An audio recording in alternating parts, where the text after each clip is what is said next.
Okay. Man, I know that title is kind of a joke, but also, like, I'm really hoping this will wrap up this week. Because it is good and I like it, but also I'm like, I'm at the point I'm like, you can stop now. And it's the only thing really pushing me through to the end is like, I'm already this deep, I can't let that go. And like I say, I do like this, but also like, man, I don't want to read anymore. I feel like I've read too much. Or not too much, but quite a bit. I think I've changed the audio every time I've booted this up, just because I've messed the volume up. And also Streamlabs is being a shit. Which is, normal. Okay, let's try and keep rolling. And see if I can keep my ass alive, maybe.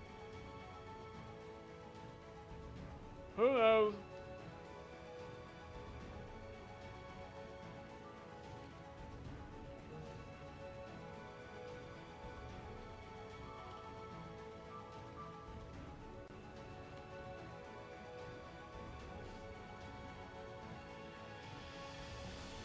I'm still like, looking back on it, I'm not surprised how that happened, but also it's like, god damn it.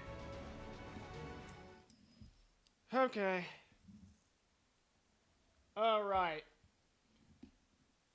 So that's,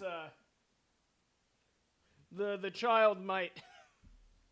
Something I do want to check is to see if that, dead end thing shows up as an ending. I'm curious. I may make a save and just check.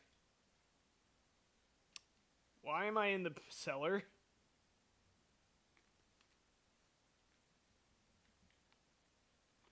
I'm not gonna like that answer, am I?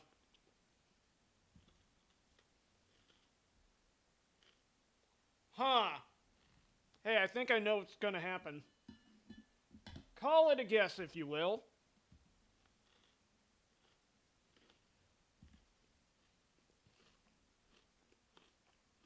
Am I tied up in the cellar?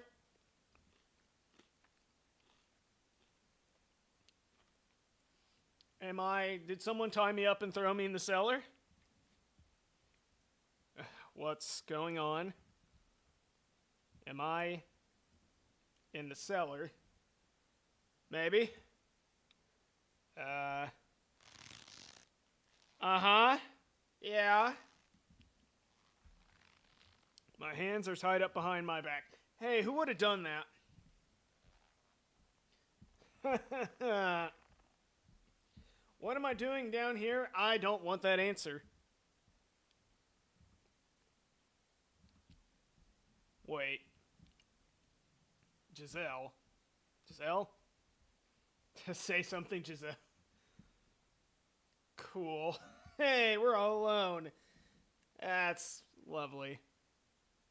Unable to make any sort of sense out of my circumstances. It's not long after I regain consciousness that panic begins to sink in. The most unsettling thing of all, the most frightening detail, is the fact that I can't hear her voice. Yeah, that's weird. Uh-huh. Yeah, that's about what I thought. Hey, buddy, how are you? Awake, are we? Are you the one who brought me here? No, you sleptwalked it. What, you don't remember this morning? Morning? Right, I woke up because I heard someone enter the room. Then he hit me over the head. Yeah. You're not dead at least, that's good. What do you hope to accomplish by tying me up and bringing me down here? What do you think? You've seen the second door. What do you think's about to happen? Remember what I said last night at supper about me putting on a little sideshow for you? Yeah? What? I was reenacting the Last Supper with you as a guest of honor. Oh, cool. Crap. Yeah. I see. When you were asking if I had any family or friends. Trying to find out if anyone would notice if I disappeared, if anyone would make any noise. Yeah, you're stupid. You're sharper than you look. If only you'd caught on yesterday. Oh boy, I should have. Please, Giselle, say something. Giselle, why won't you answer me? Why can't I hear your voice? Why can't I feel you there? Eh, you're a quiet one. I thought you'd be a little louder. What made you decide to get rid of me? Did the nun say something? She has nothing to do with this. I have permission from the Lord to act on my own discretion. Discretion is not the word. Should I come across anyone acting suspicious? Yeah. This doesn't seem in the least bit wrong to you. I wouldn't say that. You're an acquaintance friend who made a long trip to come see him, and I have you tied up in the cellar. That's not what I would consider right, no. But seeing as you're good enough friends for him to let you stay here, I assume he's also spilled everything. Never had what it took, that boy. If I were to guess too, If I were to guess, it got to be too much for him to handle, so we went to a friend, you. Leave him out of this. I see. So how much did he tell you? If you come clean, I might even let you go. You're lying. Get rid of him, have you take his place. Should I leave him out of this? I don't know about that.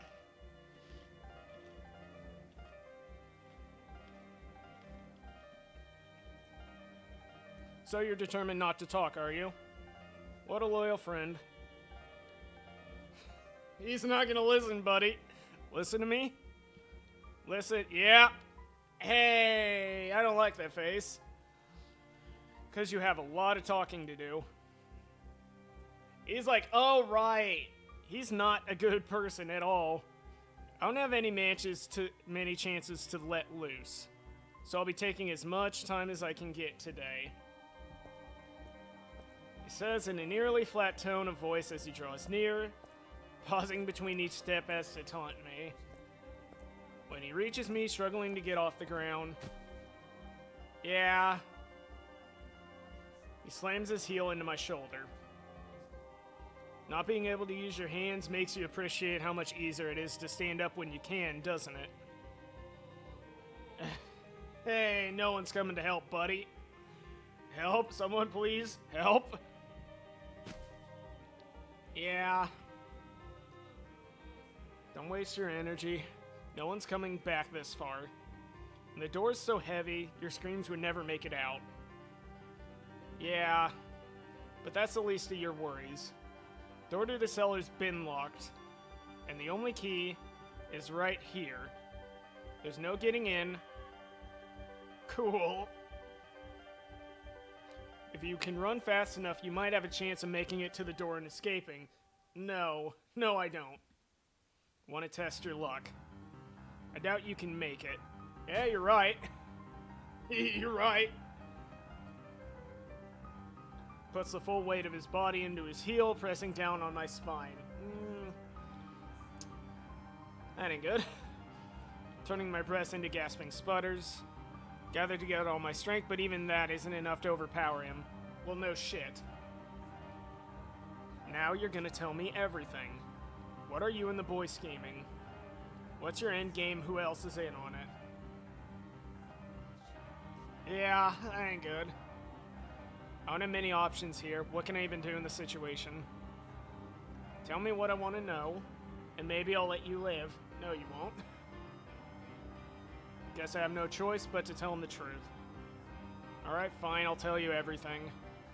Just know that this isn't some attempt to beg for mercy. I like the fact he just looks sad. He's like, God damn it. I came to this mansion in order to unlock the door to the observation tower and free Morgana. Mel was not the one who told me about her, though. I went to him and asked for his assistance. You didn't have to tell me because I already knew. Both about her and what you're doing to her, stealing her blood and making medicine from it. Who told you then? Morgana did. Morgana's soul told me, hey, that's not a good reason. I'm not from this time, I lived in a time after. Yeah, sure, buddy. Yep. Yeah, I saw that coming. It takes me several moments to process what just happened. Fire runs up my arm from my little finger, only turning into pain when it finally reaches my brain. Twist my head back to see the man holding my right hand. Fingers snapped backwards at the second joint. Yeah, I don't like that. Yeah. I'll ask you again, who told you? Morgana did. She dies on the day of the Harvest Festival. Uh-huh. Yeah. Next up is your ring finger. Then your middle. If you insist on keeping this up. He's gonna do it no matter what. Telling you the truth. Bears so much hatred she casts a curse on your souls. I've seen what happens in your next life. Yeah, I hate that sound. Now you're resorting to souls in next lives. I'm genuinely impressed. What lies are you going to cook up next, white-haired knave? Bitch, I will end you. If I don't set Morgana free, your souls will be enslaved for all eternity. Yeah, imprisoned in this cursed mansion. When the bell tolls noon on the day of the Harvest Festival, you'll lose everything. All of you will. Cannot escape it unless you do something. And they know the reason you locked Morgana up in the first place. She won't be safe either. She'll be killed. Yeah. 2 fingers left. Can you keep up the act that long? Probably not. Everything I'm saying is the truth. I've seen it all with my own 2 eyes. Why are you so insistent on maintaining this farce? Is it to protect the boy, or do you have some other motive? Every last word is true. Continuing to lie isn't going to make this any easier. Voice is shaking, the pain's starting to get to you, isn't it? What you're doing to Morgana, it achieves nothing. Must release her in a tone for, yeah, that's not going to happen. Otherwise, the souls of all you care about will be doomed to suffering. I see what this is now. You don't have the information I want, so all you can do is spin these lies. You thick-skulled bastard. There are other options, though. Beg me for mercy. Fuck off. Sob like a little child, sniveling your please don't kill me and I don't want to die and it hurts so bad, please stops. Jesus. Grovel on the ground, you tiny pathetic man. If you can entertain me, maybe I'll consider it. I'll never shed another tear. Never beg for your damn mercy. Yeah, fuck you. You don't get any fun. Nothing I've said to you has been a lie. Some cheap attempt to fool you into letting me go. Every word of it's true. I know the sin you burn your soul with. Know the fate that awaits you in the next life, and I will gladly tell you every detail. Yeah. Down to just your thumb. Now, go on, if you're so eager to tell me. Let's hear about my supposed next life, shall we? In your next life, you lose your memory in an accident, causing you to forget your own humanity. The innate savagery you normally keep hidden beneath a mask is released unrestricted, and you turn into a creature no more than... No, you turn into a beast. My mask. You murder countless people, including the woman you once called your lover. Lover? Hers is a name you know very well. Pauline, your tether. Tether? How do you know that word? Because I know everything. I know what you wanted, I know what you're never able to obtain. You idolize humanity and you yearn for peace. Hey, we're about to die. You're telling me I killed a nun in my next life. I am. That is the fate that lies waiting for you. For you is so strong she refuses to believe you're dead. She leaves her seaside hometown in search of you, and she finds you.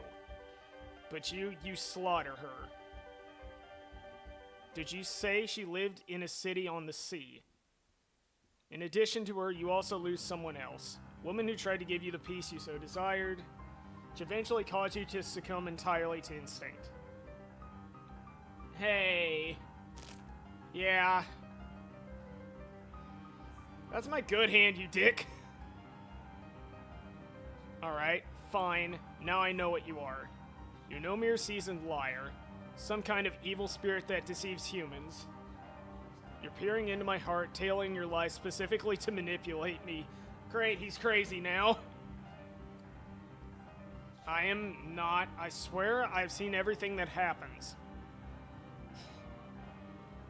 Yeah, he ain't gonna listen. There's a chance you can change your fate. All you have to do is cease your involvement in Morgana's imprisonment, set her free, allay the hatred she bears for you. Are you deaf? I said I've heard enough. Hey, I don't think he will. Save your soul, give her a better future. Ow! Dick! I think I'll take your arm off for... Cool! Cut right through your shoulder, nice and slowly. Yeah, don't do that. That's mean. Ah, cool. It'll still be attached for a while yet, don't you worry. You hear that, spirit? That's the sound of your flesh ripping apart. Sound of your muscles being severed. Cool, did I actually fuck up? Was this another red herring? Not gonna be doing much talking anymore, are you? Not through the pain, you aren't. Great. Plead for your life, spirit. Beg for mercy. Admit it was all a sham. Apologize. Let the room fill with your cries of agony. Nothing was a sham. Every last word, it's all true. I'll rip that head right off your shoulders. I don't care who or what you are anymore. You're dead. You will do no such thing. Who the fuck are you? Oh. Oh, did you finally come to your fucking senses, you dumbass? Get back. You will not harm him further. Good timing. What are you doing here, Pauline? Told you to stay away, and the door was locked. I opened it. Uh-huh. I'm shocked. One of Nellie's hairpins was long enough to get into the lock and undo it. She won't be getting much use out of it anymore, though. Busted up pretty bad in the process. Locks on the tower door are too complex, but the one here is a lot simpler. Bet you never expected me to go cat burglar on you, huh? That reminds me I'd like to buy a lockpick set for no reason at all. You stupid boy. Oh, what was your question last night again? Something about being on the edge of a cliff or whatever? Well, here's your answer. Do everything I can to save both of them. Damn. This is terrible. How could you? Uh-huh. You're badly hurt. Sit tight, I'll call for a doctor. Don't worry about me. Shut up, you idiot! You need to talk to him. My arm's going to fall off! Get him to talk. We've got to do something about you, though. I'll get that wound patched up at least until you can get it properly checked out. Thank you. Was it you who went to get Pauline? No, I ran into her while I was looking for you, which is when she told me she was looking for him. Neither of us were having any luck, so we scoured the mansion together. When we reached the stairs to the cellar and heard the screaming, my worst fears were confirmed. So I picked the lock, and here we are. Sorry, we didn't make it sooner. This could have been avoided. Oh no, the alternative was me just dying, so, you know. God, look what he did to you. There's so much blood in your fingers. No, you made it just in time. My arm's still attached, and I'm not dead. Neither of which would be true without you. Hell yeah. So I guess that means I actually did something good for once. Yes.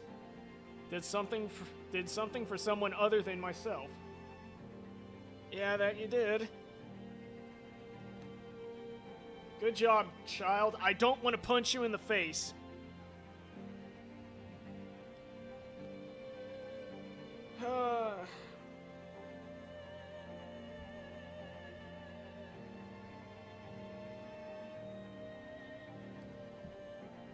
Yeah, what do you have to say, numbnuts? So everything Michelle said is true. The Lord isn't storing his valuables in that tower, or in the tower. He's got a girl locked up there. Well, is it true or not? It's still the Lord's property either way. Yeah, that's not a good answer. The church is being funded with her miracle blood, so that makes her valuable, yes. So you're saying I've been handing out human blood and telling people it was medicine, not human witch. That's so much better! No, Morgana is a human girl. She hasn't become a witch yet, at least, not there. All this time, I've been lying to the people who believe in me without ever knowing what I was doing. Like you said, you didn't know. You haven't done anything wrong. Yeah, I mean, she's an accessory to this, sorry.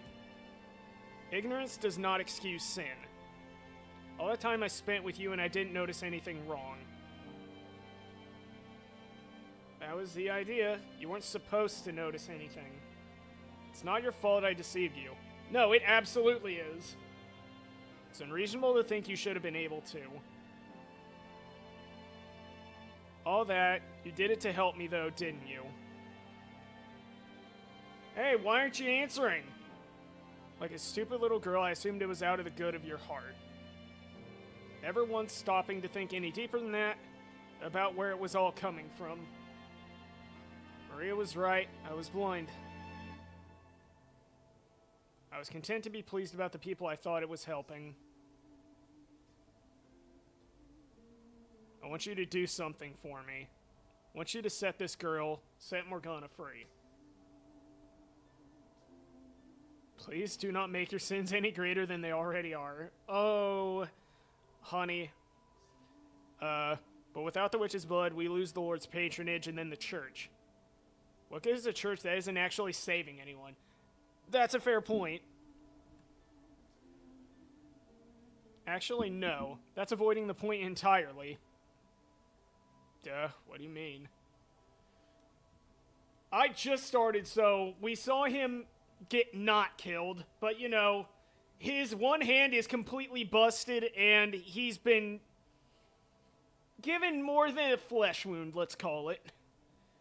To tell you the truth, I never really cared about the church at all. Heretic! Heresy! Someone give me a bolter! You what? How can you say that when you've always been so unconditionally charitable, even if it meant giving away food and or money you needed yourself? People call you the saintess because that's what you are, a saint.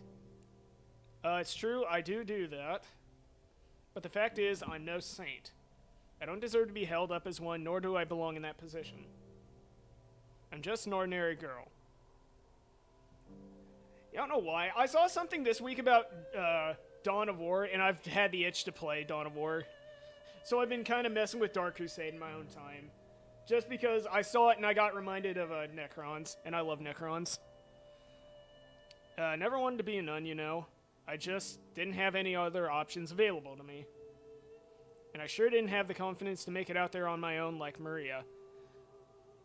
That's probably for the better, considering how she ended up. I mean,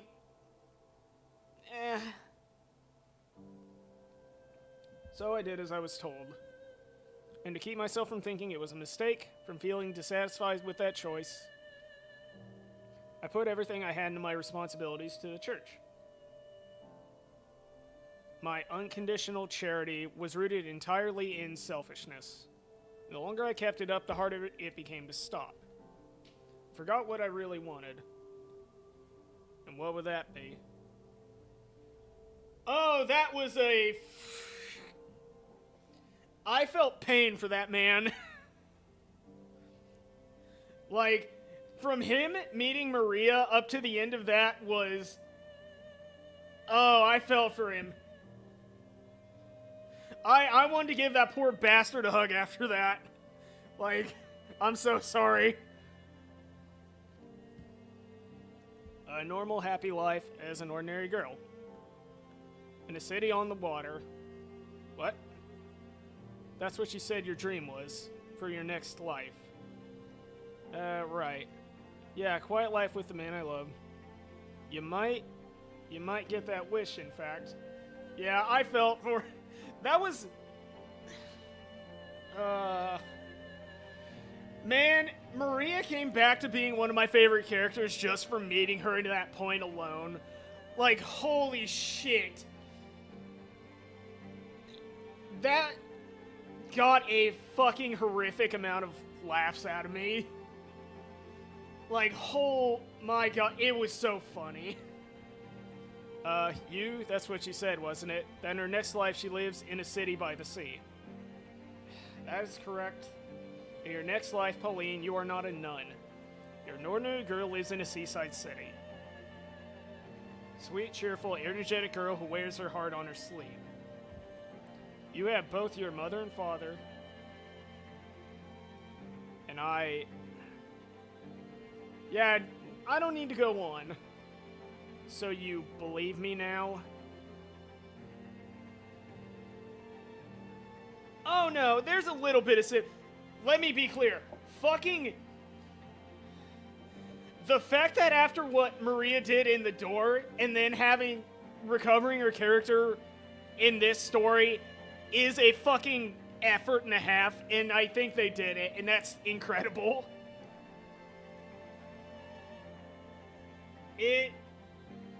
Like, I saw her, and I was like, I'm gonna fucking stab this bitch. And then she started talking, it's like, I hate you and I love you. Oh, god damn it. I don't know. Claims are utterly ridiculous, but it's getting harder to think you're lying. If that's what you really wanted, Pauline, what should I have done instead? What do you think, numbnuts? I envied what you had, that solace. The last thing I wanted was for you to lose it. But you're saying you found no peace in that life. That's right. So what should I have done? I wanted you to take me away from this place, somewhere far away. I wanted you to make it so I could be Pauline, not Marie. That would have been my ideal life. To live with you, to have a family with you.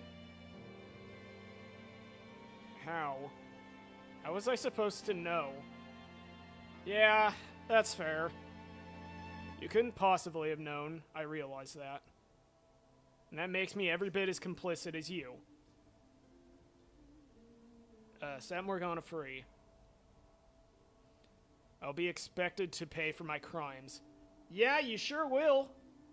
That itself is not a problem. I have every intention of facing the consequences.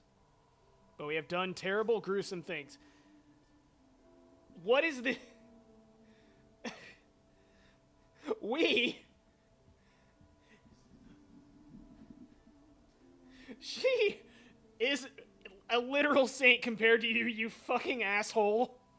I don't know what the usual punishment for such is in this land. But if I had to guess, I would say execution. And me being an outsider makes it easier for people to place the blame on me. Yeah? I won't be able to take you away.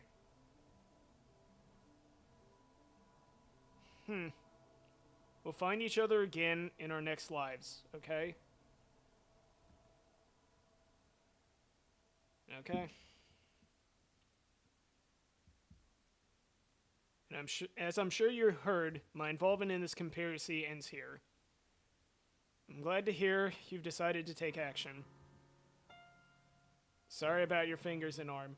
You are not sorry, you asshole. I'm still alive, that's what matters. The third key is in the Lord's possession. You said you needed it by noon of the Harvest Festival, yes? Which means we need to act quickly. That's correct. Must set Morgana free before the bell tolls noon tomorrow. Then tonight, that's the next time the Lord will be here. Tonight I'll kill him and take his key. Wait. No, we're not shedding any blood to get his key. I don't like that answer, Michelle. Do you remember what I said a few minutes ago about not committing any further sins? Yeah, you know, I didn't hear that. I'm a disembodied voice, I don't count, sorry. I like the fact he's like, God damn it. He's not likely to hand over the key without a fight, though. We need to convince him, not force his hand. Besides, simply opening the door is not enough. Why not? My goal here is to save Morgana's soul.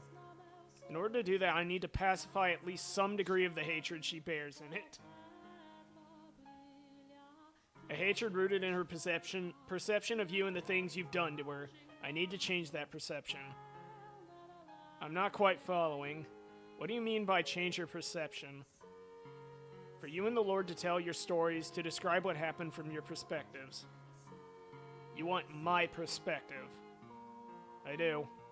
Something in your motivations or your circumstances might serve to lessen the animosity she holds for you. The greater the discrepancy in what she believes to be the truth and the full story, with everyone's perspectives included, the greater the chance he may have a change of heart. Okay, I now understand what you want from me. However, my perspective will do nothing to serve that end. There is no ambiguity, no justification for my actions. Regardless, I would still like to know the whole truth, if you're willing to tell me your part in it. Okay. I'll come by your room later today. Hey, is it alright if I'm there too? Sorry, I would rather you weren't. Why?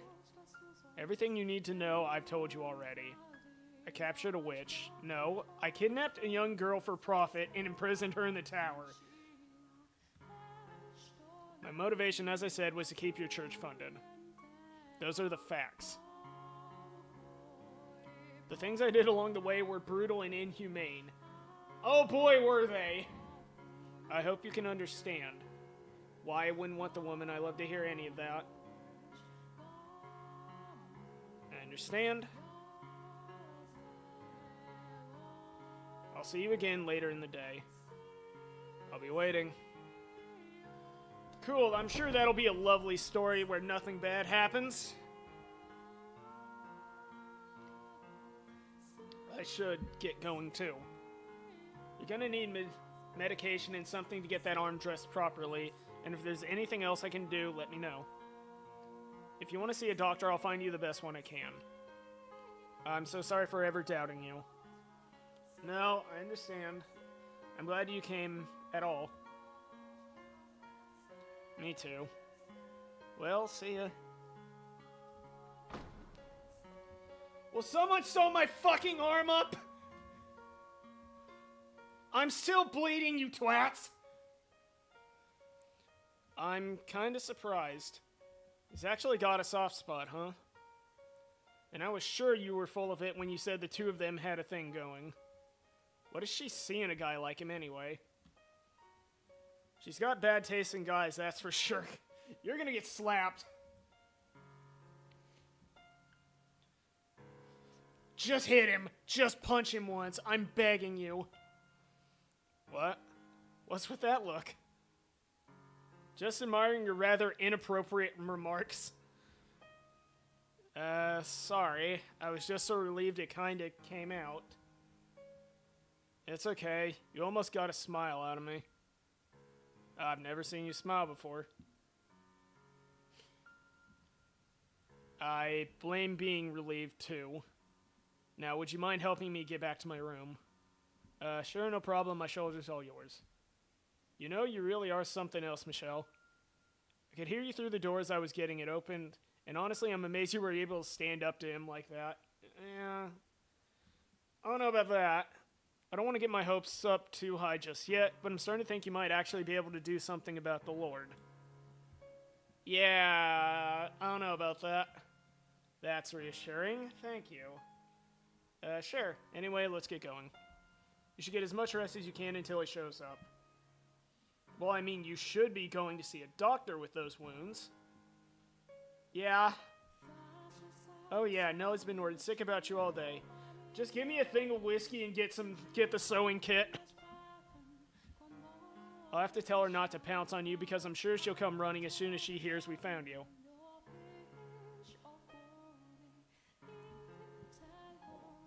I imagine he's just trailing blood after that. Giselle, you were right. I do have people here who will support me.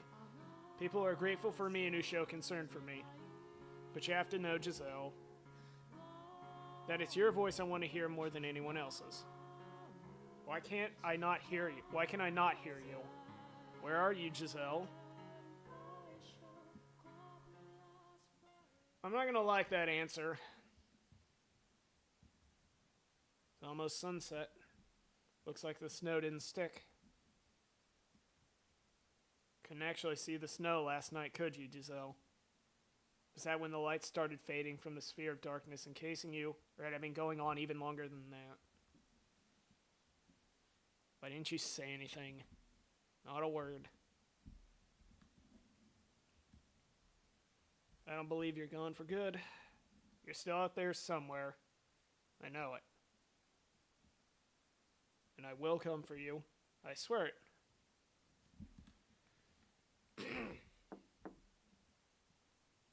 Just a moment. Here I am, as promised. I heard you talking, so I thought there was someone with you. But you're alone. It's only me, yes. I see. As I told you earlier, my perspective on events will do nothing to change Morgana's mind. I would still like to hear what you have to say. Alright. Not being from this land, I don't believe in the local god, nor do I think priests and preachers any better than con artists. Cool. We're off to a great start.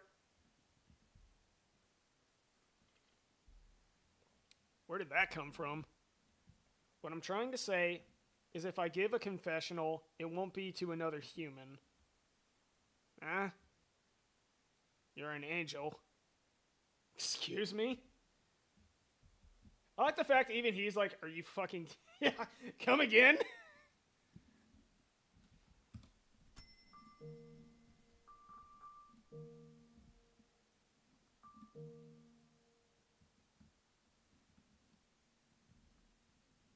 The angel from the stained glass window. That's you, isn't it? Wait. How on earth did you come to that conclusion? I was thinking about how everything you said earlier in the cellar.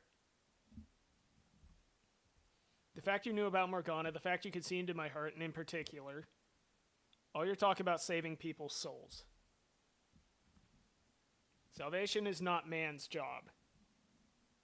Yeah, that's fair. Which means you must be something else.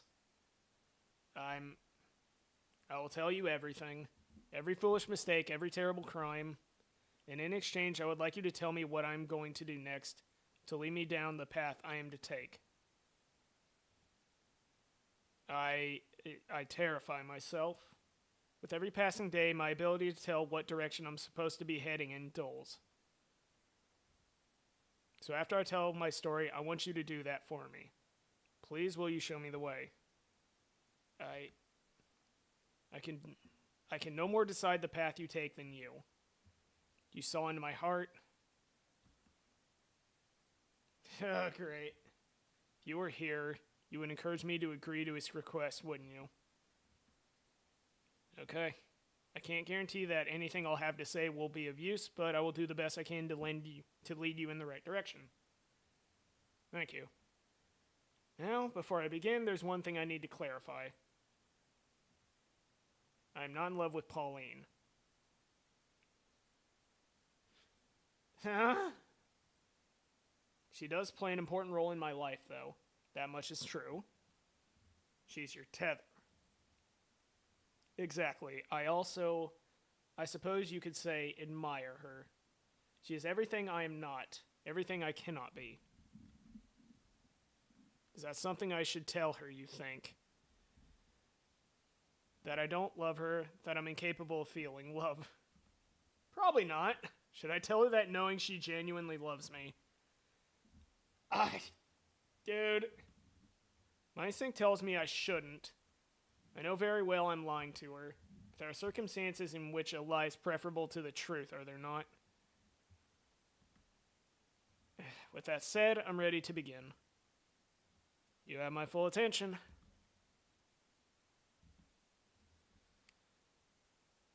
Okay.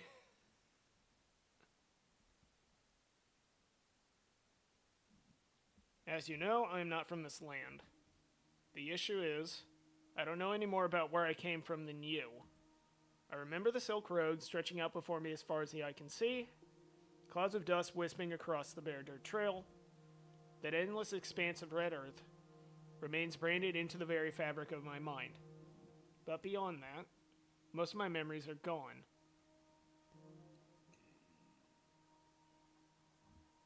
I can only clearly remember the last 5 years or so of my life. In my oldest real memory, I was a slave. I didn't work on some nobleman's estate, but instead I did physical labor, construction work. I built roads and buildings, tore down hills and mountains. That's where it was decided someone built like I am would be the most use, I suppose. While I doubt I need to tell you this, living conditions were miserable. Other slaves withered away and died on a daily basis. Working a noble's estate would have been easier, without a doubt, if only for the fact I would have a specific master. I don't remember anything about my life before becoming a slave. All I have are those few images from which I can guess I was a part of a caravan. Or perhaps a messenger. I vaguely remember being waylaid. We were vastly outnumbered, massacred with little resistance. Or at least I assume that's what happened. When I next woke up, I had been stripped bare and was surrounded by men I didn't recognize. The words they spoke were gibberish to my ears, but I could tell from their tone of voice and expressions that the things they were saying were not friendly. Yeah? They seemed to be mocking me, laughing at me. As you might expect, I attempted to protest, but evidently I had been beaten quite badly while I was unconscious. My joints were stiff and swollen on top of my dehydration, so I could barely move, let alone put up a fight. Strong as I might have been at full health, I was in no condition to do anything then. You have no idea what that's like. How it feels to be abused and humiliated, desperate for food and water. Hey, funny thing. Funny you mention that, actually. Fuck, I'm sad now.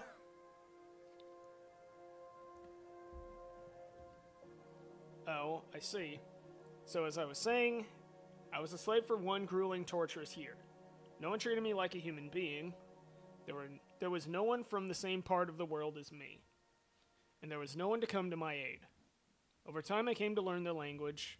Though I can only speak it, I don't know how to read or write. But to be honest, I think I was happier not understanding what people were saying about me. They had many words to describe me, none of them flattering. Some of them would even call me Beast. Cool. Hey! Man, that's a coincidence. And the longer I was treated as something less than human, the more I began to question whether I really was one. Great. Darkness grew inside me with each repeated insult, one to make them pay for the daily abuse. And who wouldn't? The desire to exact vengeance when you've been mistreated is only natural, it's perfectly reasonable. Yeah, but you didn't want to stop at that, did you? But they were right about what I was deep down, a beast. And my revenge went far beyond what could be considered reasonable. Uh-huh.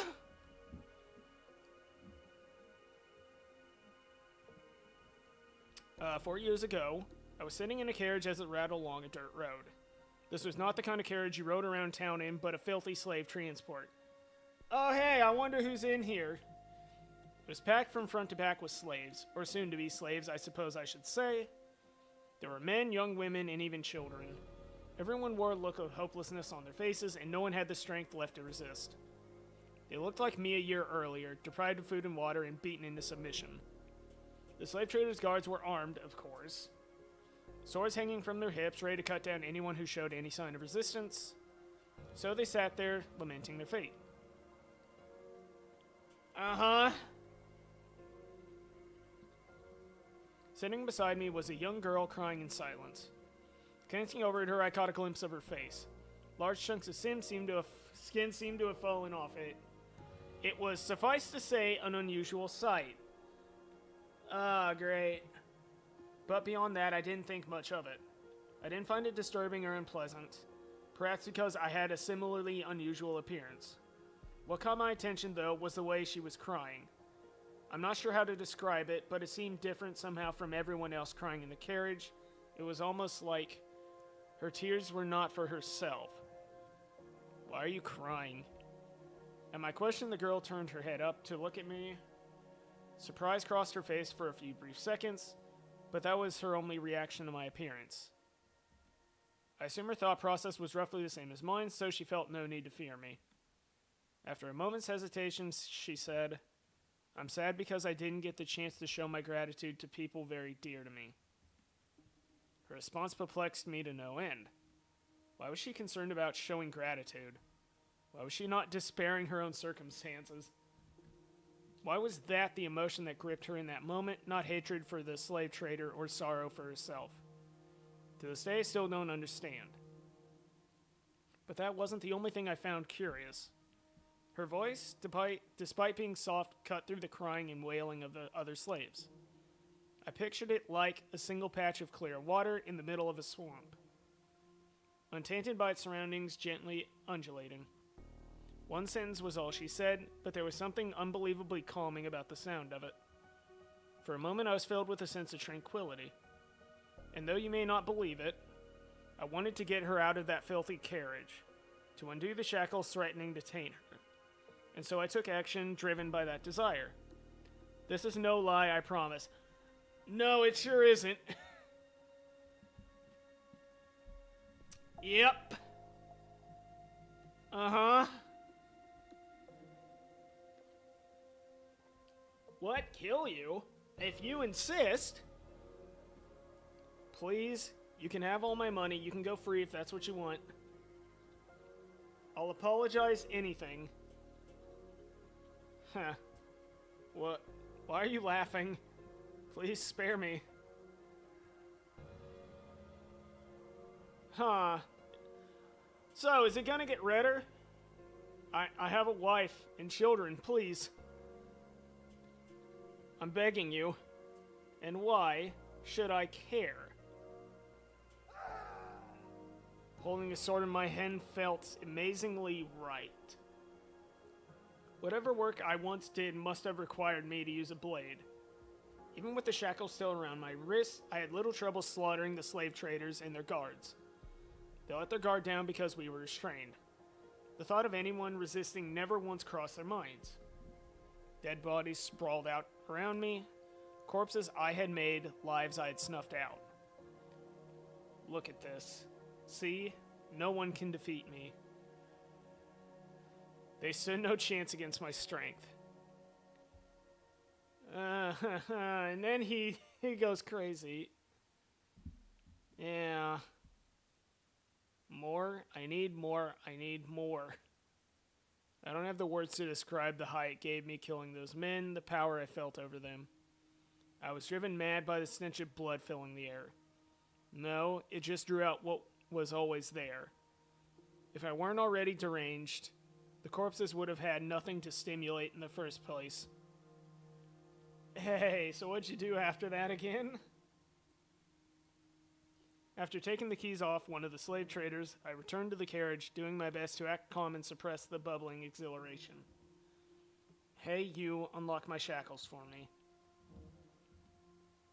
I would do it myself if I could. You. Say something, would you? But she said nothing, simply removing my shackles as commanded. If she had, if she had said even one word, let me hear that curiously calming voice of hers, then in all likelihood I probably would have stopped there. But she remained perfectly silent. Everyone was in shock at what they had just witnessed, her included. In time, though, the slaves started cheering. The same people who had been wailing minutes earlier were now shouting praises. Hey, about that. Our savior, you're our savior, we're free to go home, we can have our lives back. Yeah. Undo our shackles, please. I'm a beast. What? I'm not a savior, I'm not a man, I'm a beast. Isn't that right? I'm a beast, aren't I? What are you... More? I need more. I thirst for more. What? Why are you pointing your... He needs more. Yeah. Yeah. Yeah. In that moment, the last of my reason dissolved.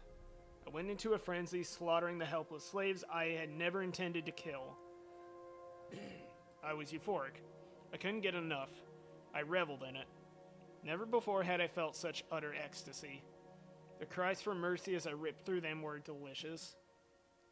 Look of fear in their eyes, the way their faces twisted, the splatters of blood around their mouths open in screams, the despair that filled them.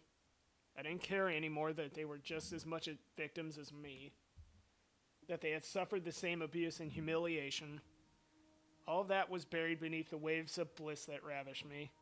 Everyone who asked to be spared, I skewered. I worked my way around the inside of the carriage, killing dozens upon dozens of slaves. Heads went rolling off shoulders, hot geysers of blood spewing from open necks. Dear Lord.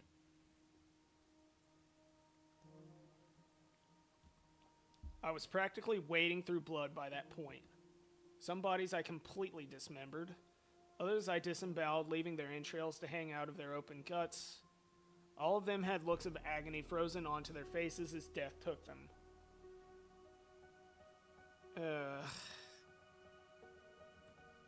I don't know if I was unconsciously avoiding her, if it was just a coincidence, but the girl was the only one left alive.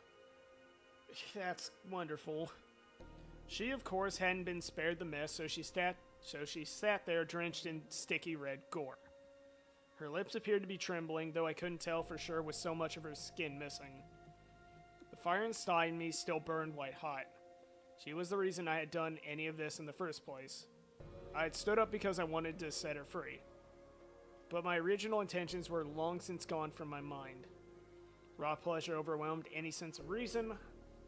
I approached the girl, pointing the sword at her neck. I expected her to scream, to beg for her life like the others, but she did nothing, simply stared up at me. Why didn't you run? At my question, the girl finally spoke. Why did you kill them? Sound of her voice quelled the furor within me. It baffled me. I had no control over it, yet this strange girl could pacify me with a single utterance. The words she used didn't matter, it was her voice. She could have called me a monster, and it would have had the same effect. Because I felt like it. I couldn't explain my reason for murdering the slaves. I didn't have the words to express the things that drove me. All I could tell her was that I did it because I felt like it. And why haven't you killed me yet? I couldn't find a sure answer for that question in my somewhat rattled mind either. In retrospect, I realize now that her voice was my first tether. But at the time, I had no idea why I didn't take her life in my frenzy. I had killed other children, other women. Young, old, sad, miserable, it didn't matter. Nothing had so much as pricked my conscience. Or prickled. I don't know. I said, and then I stepped off the carriage and walked away. Left with questions I couldn't answer. Was I really a beast? Was unleashing my innate savagery and reveling in the massacre of helpless people really all I wanted? I didn't know. After escaping from the slave traders, I became something of a bandit. I had no hope of anyone taking me in. Not only was I a murderer, I was a foreigner. Nor did I have any chance of finding decent work. So I lived by the sword, killing and plundering. The money I honestly didn't give a damn about. I had no desire to be wealthy. It was simply a matter of survival. That and quenching my thirst. I went on for about 3 years like that. Until finally encountering something I couldn't defeat with my sword. No amount of muscle was enough to protect myself from disease. One day I woke up with the chills, my vision blurry, barely able to move my own limbs. I set off for a nearby village hoping to see a doctor, but my body didn't last that long. Collapsed on the side of a road, drained to my last strength. It was a moderately busy road at that, so I assumed I had made it close to the city. Dozens of people passed by, silently pretending not to see anything. I didn't look like someone a respectable person would want to involve themselves with in normal circumstances, so it was no surprise they weren't interested in this sick, filthy foreign man. Hell, I couldn't remember the last time I had bathed. It was hard to look at me, let alone get anywhere near me. This is where I'm gonna die, I thought. It seemed like a suitable end to a mad, murderous monster's life, withering away on the side of the road beneath sneering passersby. The fact that I was still alive at all after 3 years of leeching off other people's lives was itself wrong. I didn't lament my impending demise. I accepted that such was the way of the world. But then, I glanced up to see a woman in a nun's habit looking down on me. Are you alright? Are you sick? I'm gonna check your temperature, okay? Wow, you're burning up. You shouldn't be out here in this condition. Do you not have anywhere to go? Don't worry, I've got you covered. There's a church not too far from here. Hang in there just a little longer and you'll be fine. And what is your God going to do for me? He helps people in need?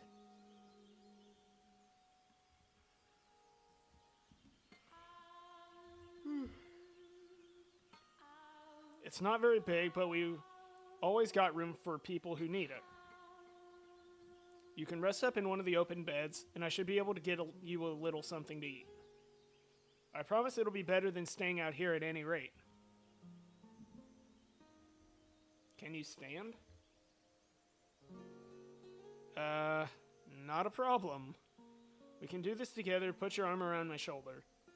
The church isn't that far. We can do it.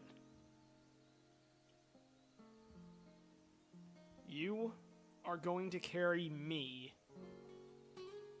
Yep. Oh, god damn it, Pauline.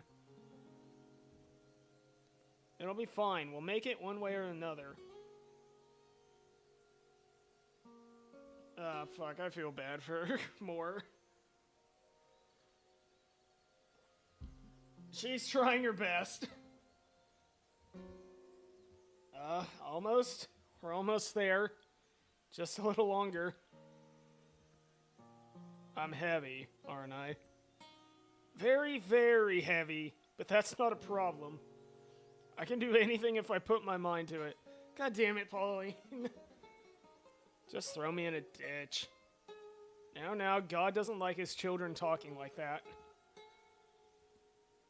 Almost there. We're almost there. Fuck's sake, Pauline. So how are you feeling? Better, I hope. I've left some applesauce on the bedstand if you're feeling up to eating anything. And you're welcome to stay here as long as you need to. Why did you help me? I mean, the story demanded it, and apparently we need more reminders why you're a good person still. Because that's what people do. They help each other. That's not what most people do. I like to think it is. Oh, you poor fool. You church people are exceptions. I'm not sure I agree with that. This woman is only showing me compassion because she doesn't know what I am. She wouldn't be so friendly if she knew I was a madman and a murderer. Yeah. If there's anything else you want, let me know. I can't make you any fancy dinners, but if it's anything I can get, I will. Could you tell me your name? I'm Marie. Marie. After, who was it? The Virgin? You're not familiar with the Virgin Mary. Just look at me. I'm clearly not from these parts. Fair point. He's kinda right. Yeah, I can see that. So that would make you a traveler, huh? I mean, unwilling. You speak the language really well, though. I take it you've been here a while, then. Yeah, I have. How exciting. So when you're feeling better, maybe you could tell me about the country you came from. I've never been far from home, so I'm curious what it's like elsewhere. There's nothing I could tell you. Yeah, it can be anything. Tell me about yourself if you want. I'm even less inclined to do that. Get better soon, Kay. I'm looking forward to hearing all about it.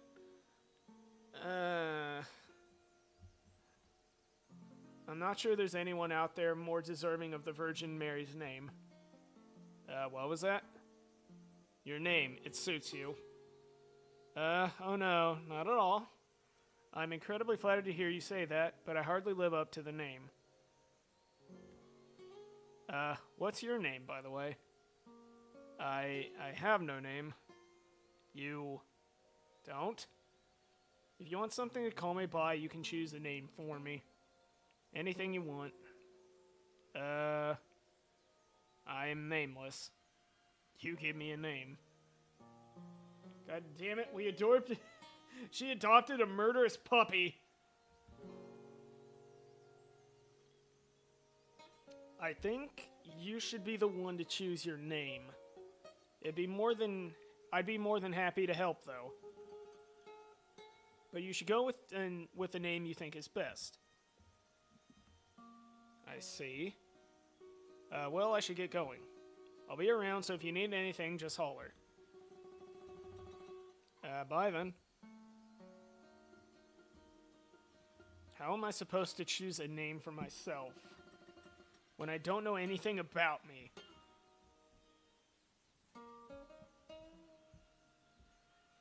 I recovered quickly with a proper bed and a roof over my head. Out on the road, I had been certain I stood no chance, but I was back on my feet after only 3 days at the church. My body was more resilient than even I knew. And now that I was back in health, I had no intention of sticking around. Thank you for everything. I would be dead if it weren't for you. No thanks necessary. I'm just glad to see you're feeling better. There's no need to be in such a rush to leave, you know. Stay a bit longer, make sure everything's alright. I don't think you want that. I'm not going to stay any longer than necessary. If you're sure, take this as payment for the food and lodgings. I can't accept that, no. We don't charge for charity. Charity is not free. You paid for it, let me pay you back. Man, I want that phrase just written in stone and just placed everywhere that says that does charity work. Because they need to have that. They need to. I can't. Please take the money. If you insist, I can accept it as a tithe. A tithe. Think of it like a donation to the church. Like you said, the work we do isn't free. Alright then, a tithe it is. Thank you. And may God bless you for your generosity. I don't know about that. So long. Hey, if you're ever in the area, maybe you could stop by sometime. I never did get the chance to have that talk with you, and I was really looking forward to it too. I'll just cause you more trouble. What? No, you wouldn't. What makes you think that? Foresight. Are you afraid you'll scare people off because you look different? You're closer than you think. I really don't think you need to be worried about that. It's not just my appearance. Do you mean it? That it won't be any trouble having me around. I absolutely mean it. Okay. I'll consider it. Wonderful. I can't wait to see you again. Yeah. Fuck. She didn't deserve what happened to her. Fuck. Believe me, I knew I had no place involving myself with her. A killer making himself comfortable in the house of God. I don't even believe in their deity, and I still knew that was nothing if not extremely disrespectful. Oh. The money I had donated to her church wasn't even clean. It was stolen. I didn't feel the slightest bit guilty about it, though. I was more than conscious of what I was doing, but none of that mattered to me. She had smiled when she took it. That was enough. Seeing the nun smile put my heart at ease, much like the sound of the slave girl's voice had several years before. It restrained me, suppressed my urges. That smiling face was my new tether. I had always believed that I was at my happiest while torturing people, that my thirst for murder was ingrained in my soul. But as exhilarating as taking others' lives was, there was a part of me that yearned for peace. I had gotten a taste of that with her, and I wanted more. Even knowing I had no place in that world, that peace was something I would never attain, still I longed for it.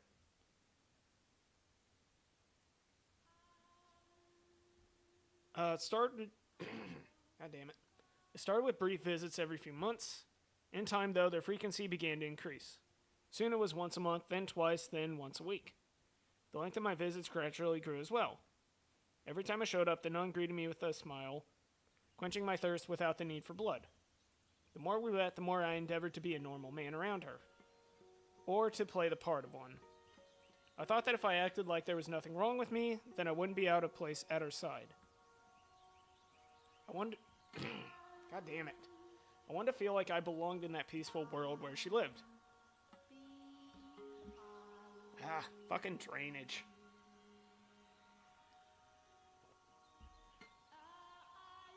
The 1 year I'd actually like it to not be bad. It's the giant man, Marie. The giant man's here. Giant. Hello there. I was beginning to think you weren't coming this week. I was having trouble deciding on what to bring you. You're always welcome here, you know. You don't have to bribe yourself in. But I appreciate it, thank you. I wouldn't feel right if I didn't bring something. I brought a variety of fruits for you today, so you can share them with the children. They'll be delighted. Thank you so much. It's nothing, really. So have you decided on a name for yourself yet? Not yet, no. Nothing at all? It makes talking to you a little awkward, not having anything to call you. In that case, the giant man is as good as anything. Did he get under your skin? A little. I'm not that big, am I? We're all giants to little kids. I do wish they'd be a little less blunt about it sometimes, though. Indeed. I suppose it's better than them being afraid of me. The children here have strong nerves. They're ordinary kids. You're just not a scary person. Yeah, about... They only assume I'm harmless because I'm with you. What, you make it sound like you actually are dangerous or something. Remember the quote about peaceful versus harmless? Yeah, because I am.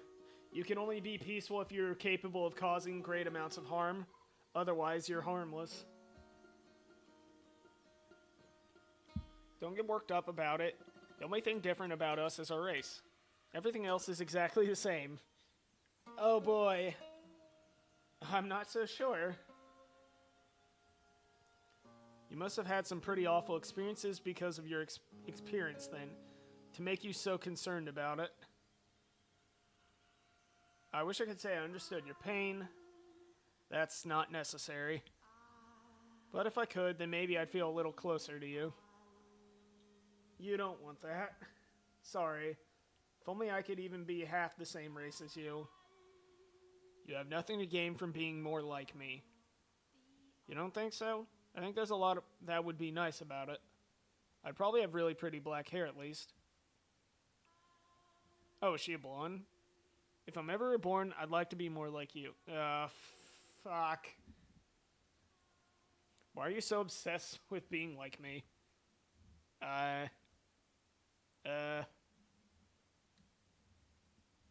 just am? Fucking smooth. Oh? Yeah. The nun's a weirdo.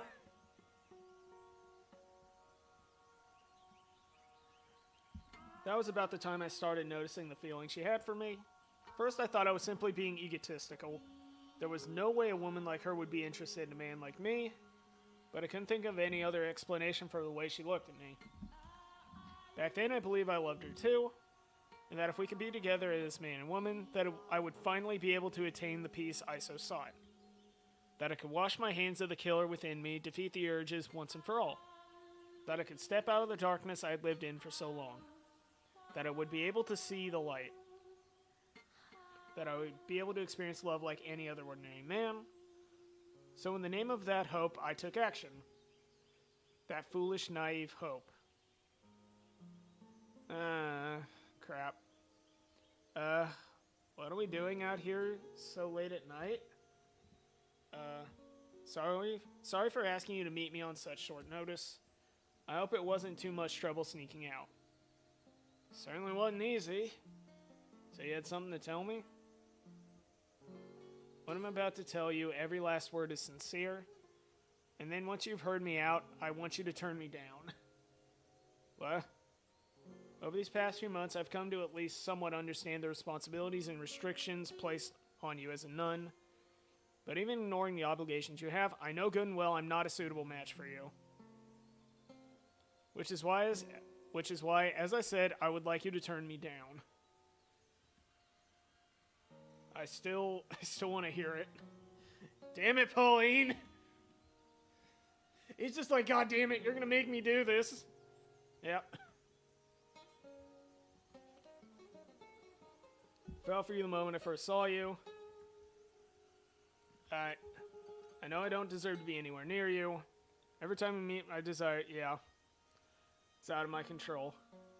Turn me down, Marie, please, and I'll stop trying to get close to you. Hey, guess what she didn't do? I'm not Marie. You're not... What? My real name is Pauline. Pauline?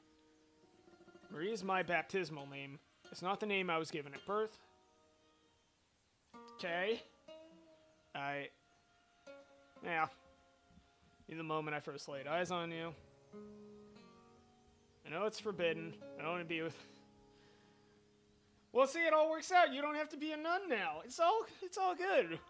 Everybody can be happy. Any free time I have, I want to spend it with you. I'm glad to hear you say that. Thank you for being honest with me. No, thank you for not turning me down. Well, I'll talk about an anxious... I was halfway expecting you to say, hey, you know what? The back of the church is barren, so, asking me to meet you out here tonight, I wonder if that might be what it was about. Felt like my heart was going to explode all day. Heart explode. Guys who notice that telling girls how they feel too. Yeah. Till now, I had no idea if was so hard on the nerves. Just thinking about you made my mind turn to mush. It's hard to work like that, you know. Really that stressful? What an inconsiderate bastard. It's like that for you, too. Yeah. Thinking about you makes it impossible to concentrate. Tell me something, Pauline. What is it? How exactly is it hard on your nerves? What? How exactly? You can't ask these questions, you bastard. It's like, I'm in the clouds and I want to scream and I want to jump into a lake all at the same time. That's a way of putting it. Doesn't help me much. Be a little more specific. Ah, yes. My secret is I'm a fucking robot. Ugh, really? Are you trying to embarrass me? Yes. You're fucking adorable. It's like my whole body gets... Okay, hey. Maybe we, hey. Like I said, how about we cut to the back of the church and then to the morning? Hey, that's a word. No. I think you're lying. To put it bluntly, yes. The nun's horny! I see. Real jerk, you know. You shouldn't go around trying to humiliate ladies. Hey, listen. You're not a lady. You're a nun. It's much worse. Sorry, I didn't mean to. Oh, you. That was insightful. So I'm not in love with her or romantically attached to her. Or even physically attracted to her. This bitch is gay! All I want from her is her smile. Being around her doesn't arouse me. In fact, it does exactly that. God damn it. I was joking! For fuck's sake! Why is it every time I joke I'm right? Shit. Well, it all makes sense now. Just want someone to keep me placated. I'm disturbed through and through. Boy, you sure are. Murderer and a beast. See, that's why I didn't want to say anything. I knew you would laugh at me. I'm sorry. I truly am. I did ultimately get what I wanted out of the arrangement. She became my tether, became an invaluable part of my life, even if I had put no real love for her. When I was with her, I was at peace. That said, her presence didn't completely rid me of my urges. I was still occasionally struck with bouts of insatiable thirst, overwhelming desire to mutilate anyone who came into my line of sight. And sometimes Pauline became the object of that desire. It goes without saying that I never did draw my sword on her, but I had no way of knowing when I might lose control. And if I ever did kill her, then there would be nothing left to keep me from regressing completely into a beast. Oh, cool. Hey, so what did you do about that? Why? I'm not gonna like that answer. Pauline and I arranged regular nighttime meetings, though never once did I tell her how I truly felt, and I had no intention to either. When I was with her, I was in the role of her lover. She never questioned my love for her, and expressing hers for me caused her to smile even more than normal. Happier she was, the more beneficial it was to me. Spending time with her in this capacity, I was able to gain a deeper understanding of what kind of a person Pauline was. She was a deeply generous and compassionate woman. While I now understand her near-compulsive deeds of charity were a result of the stress and uncertainty she felt about herself at the time, I believe she was doing it because she genuinely wanted to. I believe she wanted to save absolutely everyone to be the saintess she had come to be known as. She gave assistance to anyone who sought it from her without question, and as a result, the church's coffers quickly dried up. Yeah? Her God did not supply her with an endless store of bread and wine, either. In the end, any endeavor, no matter the intention, requires money. In time, her generosity turned excessive, self-destructive. Yep. She would even skip meals so that others could eat. You can't set yourself on fire to warm someone else. You can't do it. In retrospect, that was probably my fault too. As I pushed her toward wanting to be a regular girl, she pushed back against that desire by being even more charitable. Soon her actions started making the other nuns' lives difficult. Jesus, take the wheel. Giving her a less than favorable reputation within the church. Still, she would tell me when we met up how she wished she could help even more people. If doing so would give her peace, and if I could be part of that peace, then I wanted to grant her wish. But what could a killer like me do to help? Petty thievery wouldn't make me nearly enough money to keep a church and orphanage running. And a raid large enough in scale to do so would inevitably be traced back to the source, which would ruin the church forever. How was a murderer to acquire such a large sum of money? I was ready to jump at any opportunity that presented itself when I received a summons from the Lord. Oh, are we finally going to see this asshole? Uh-huh, that's about right. That's about right.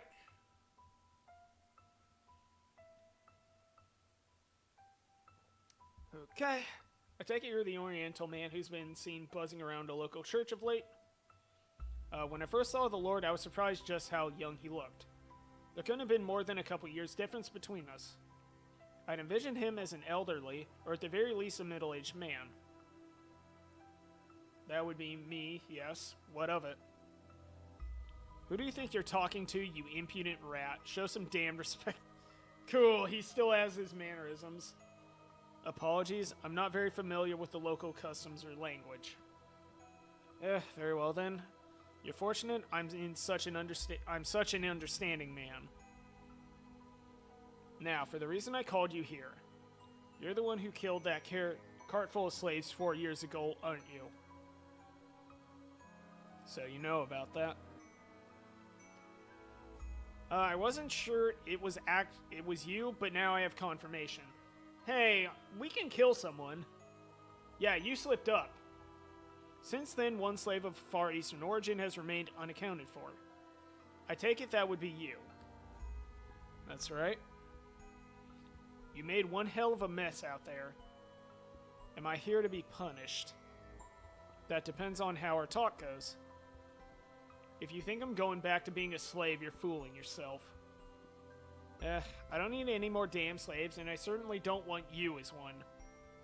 You're obviously not finding any respectable work, being an ex-slave, so I take it you're still in the business of getting your hands dirty, are you not? I assume you're playing cat burglar or something, living off whatever you can swipe from the nearest unlucky bastard. Correct. Isn't it comical, then, that you would choose God's sacred house to stretch your legs in, you filthy dog? Goddamn. I absolutely agree. I thought that would get a reaction out of you. Seems you've got no bite in you today. Never mind, let's get down to business. You're going to help me out with a little something I'm working on. Help you with what exactly? Something that's going to make me a lot of money. And if you lend me a hand, I'll make sure you're well taken care of. Along with the church you're so fond of, and the nun you've taken a liking to. That nun of yours has made quite the name for herself. Out in the city proper, people have started calling her the Saintess. They're right about that, she is. The commoners love their heroes and saints. They eat that rubbish right up. But, saint or not, you can't simply create food from nothing. Her work is causing financial troubles for the church, is it not? It is, yes. If you help me with this, I'm offering you an entirely new church, one where she has complete control to do as she wishes. She'll make it into the biggest church into the city. She'll be able to help even more people, which should surely please her. What would you have me do? Jumping at the first whiff of scraps. You really are a dog, aren't you? I don't like conversations that overstay their welcome. Fair enough. Then let's get to business. Not far from here lives a witch whose blood has the power to cause miracles. Miracle blood. Sounds like a sham to me. You never know. They say the sound of her first cry brought rain to the land where she was born, saving the whole village from drought. And they say her blood has the power to cure any disease. I'll worry about the veracity of the rumors later. Right now, all I want is for you to capture her and bring her to me. Explain something to me, Lord. You said that if I helped you, the nun would be able to save more people than she does now. So how does capturing this witch accomplish that? I'm glad you know how to listen, dog. We'll be turning the blood into a miracle elixir, which she will then distribute to patrons of the church, in exchange for tithes, of course. Selling it, then. Selling isn't quite the right word, but if that's how you want to think of it, by all means. The commoner's beloved saintess handing out an all-powerful miracle medicine. They'll lap it up. And in turn, you'll make a fortune. Exactly. Money I can use to support her church. It'll be a boon to the city's economy as well. A single witch's freedom is all it'll cost for everyone here to come out happy. Oh boy, and then you won't. So what'll it be? Will you help, or will I have to? I'll help. I have no reason not to. I like how disappointed he's like, what, I don't get to flex on this fucker? God damn it.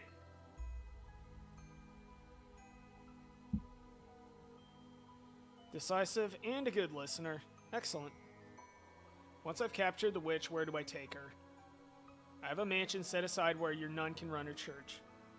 There's an observation tower on the grounds. The witch will be locked up there to ensure we have a constant supply of blood. Okay. When do you want me to get her? You're just chomping at the bit now, aren't you? I thought you'd hesitate at least a little, but I guess it was foolish of me to presume to understand how a killer's mind works. All the resources I put into investigating you and everyone close to you were wasted, it would seem. Do you even have a conscience? Don't act like you're any different. I assure you, I have a conscience. I wouldn't be doing this if it wasn't necessary for the growth of the city. No, I mean you're as much a murderer as me. Damn. You would never come up with a scheme like this if your hands were clean. Watch your mouth, dog. Don't you dare insinuate I would ever condescend to your level.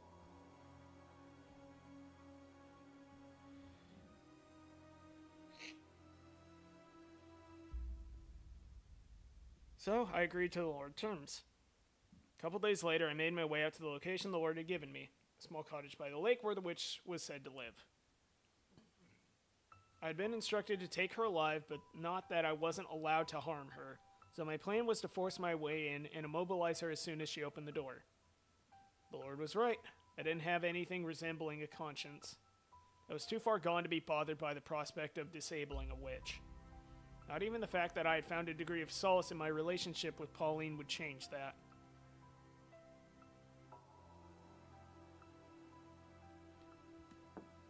However, it is there. When I heard the witch's voice through the door, I froze. It was the girl from 4 years earlier. I didn't even have to see her, I knew right away. I wouldn't mistake that voice, that stream of pure clear water cutting through the grime, for anything. I would never forget the first thing that had ever managed to suppress my desires, my first tether. When the Lord told me about the witch, I never once expected it to be her. Who is it? Are you the witch with the miracle blood? Hands rested on the hilt of my sword. I had at first meant to break down the door if she wouldn't open it for me. Please leave. However, when I heard that voice, my hand fell limp. Please stay away from my home. I'm in need of your blood. Could you not spare a little? I have nothing to spare for a man like you. My blood is only for the sick and needy, so please go away. Stay away from me, I'm begging you. Get away from this place. You're a murderer. I want nothing to do with you. So please just go away. As you say. As she had commanded, I took my leave of her cottage in somewhat of a haze. It should have come as no surprise, but in the 4 years since our last encounter, she had no kind words left to spare me. Yeah, Yet, even in her derision, I still felt myself being calmed by the sounds of her voice. I debated with myself. Should I do as the Lord requested and capture her, or should I let her go free, as I had done 4 years earlier? You already know what I decided to do, though, don't you? That's right, I went with the first option. After all, I had no need for 2 tethers.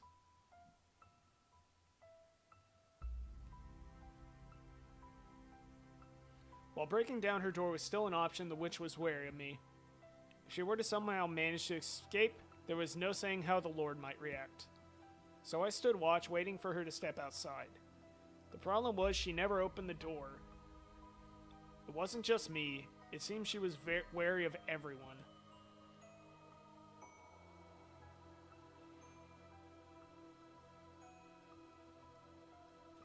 There was one exception, though. The boy. She left the cottage for him. They went on walks together around the lake.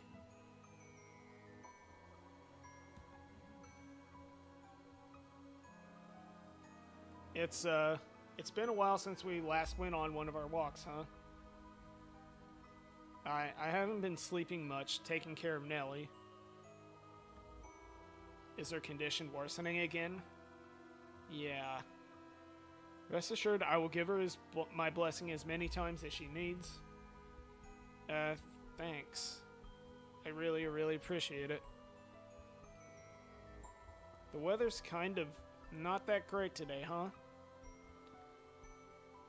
Looks like we might get rain. It's probably not smart to stay outside much longer. Yesterday. I should get going. See you. Watching the two of them, it occurred to me that I could make good use of the boy. Yeah, of course you do. You have 2 options. Either you say no and protect the witch, get away, or you help me capture her. Get away from her right now. And if you choose the witch, I kill the girl. Yeah. Make your decision. You have until the count of 10. If you don't choose, I kill the girl. And we know what happens.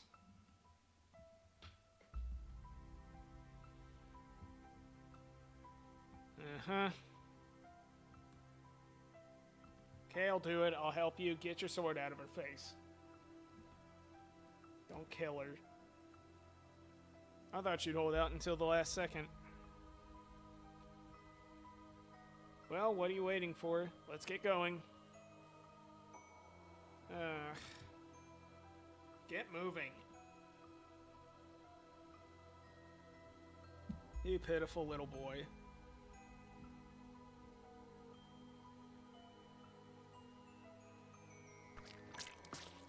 Yeah.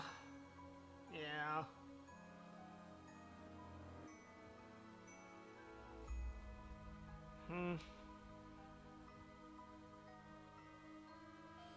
Get back. No. Stay away from me. Help. Don't kill me.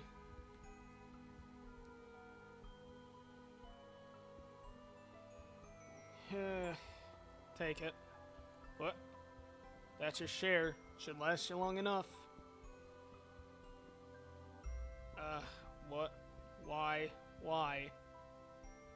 Why did you take my arm? What do you mean by share? Why?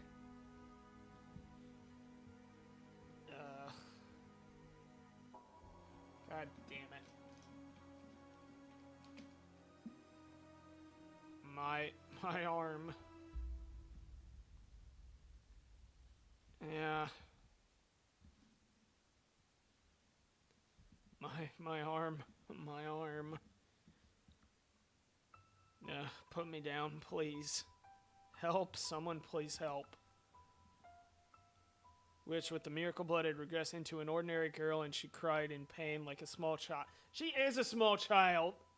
Wasn't going to get very far with her wailing, so I gagged her, tied her up, threw her into a burlap sack. Fucking course you did. Oh, it just keeps getting better. Mm-hmm.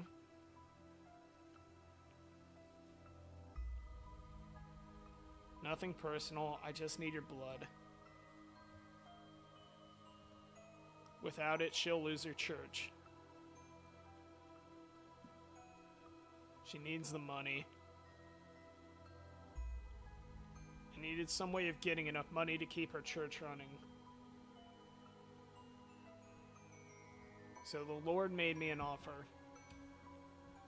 If I brought him the witch with the miracle blood, he would finance a whole new church for her. So don't take it personally.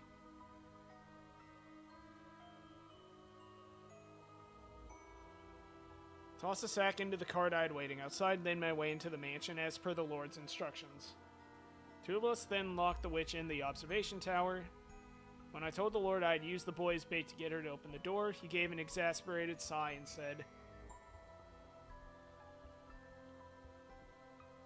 "Involving a third party was not part of the plan. Is there anything at all in that head of yours, dog? I can kill him if that's a problem. Don't be hasty. Describe him for me. Did he seem like he came from a wealthy family? He's young, still in his teens, lives with his little sister. He looked reasonably well off, probably of noble blood. You picked one hell of a target to use as your bait. Should I kill him? There are people in this world you can make disappear quietly. People no one will notice have gone missing. You're one of them. The boy, he most likely isn't. Was the boy at all interested in the witch's blood? He seemed to be. Well, that makes things a little easier. We just have to make him into an accomplice then.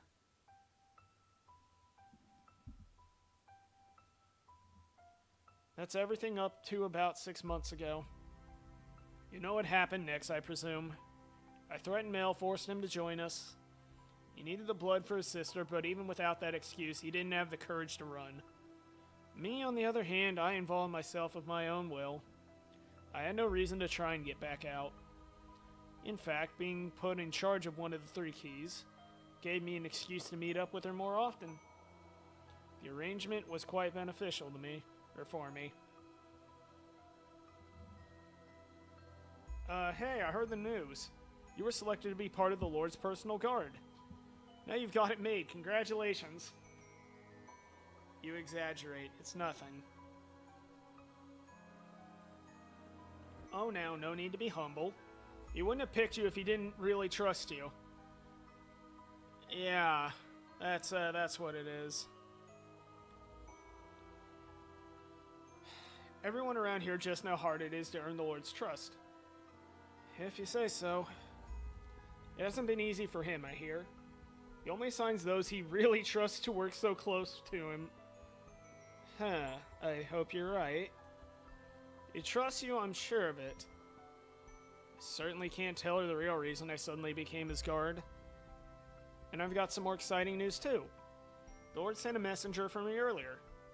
Apparently he's building a new church and he wants me to serve as a nun there.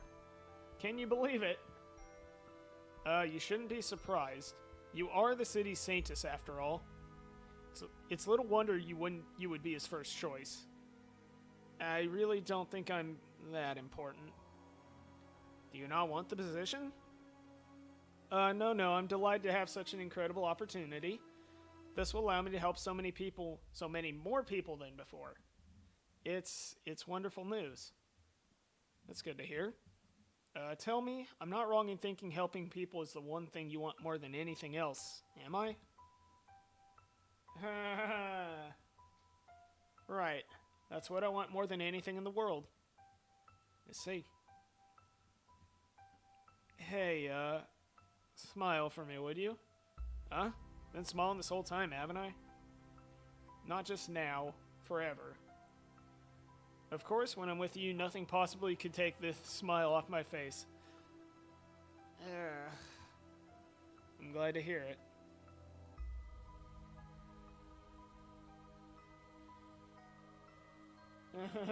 Crap.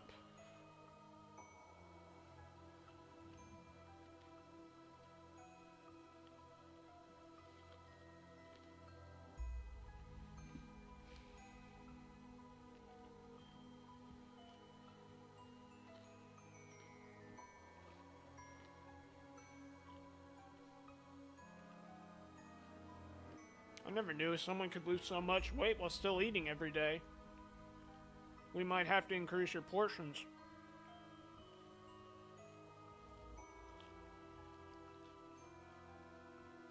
If there's anything in particular you want, just tell me. She probably wants you fucking dead. I hear children's voices. From outside, I hear children's voices. The kids are here to see the Saintess. It has gotten quite noisy out there of late, yes. Oh. The Saintess. Your voice has gotten raspy, too. Was that my doing? I mean, what? Ay. Did I take your voice? That's unfortunate. To me, your voice held far more value than your blood. And I took that away from you. Yes, you three took everything from me. So we did. Enough chatter, dog.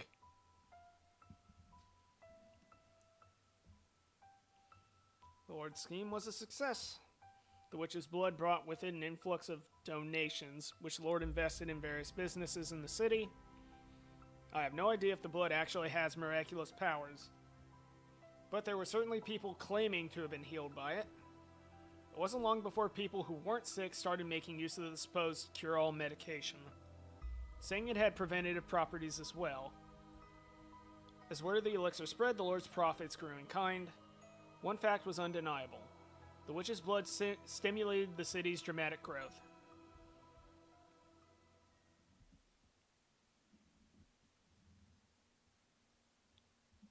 Ay.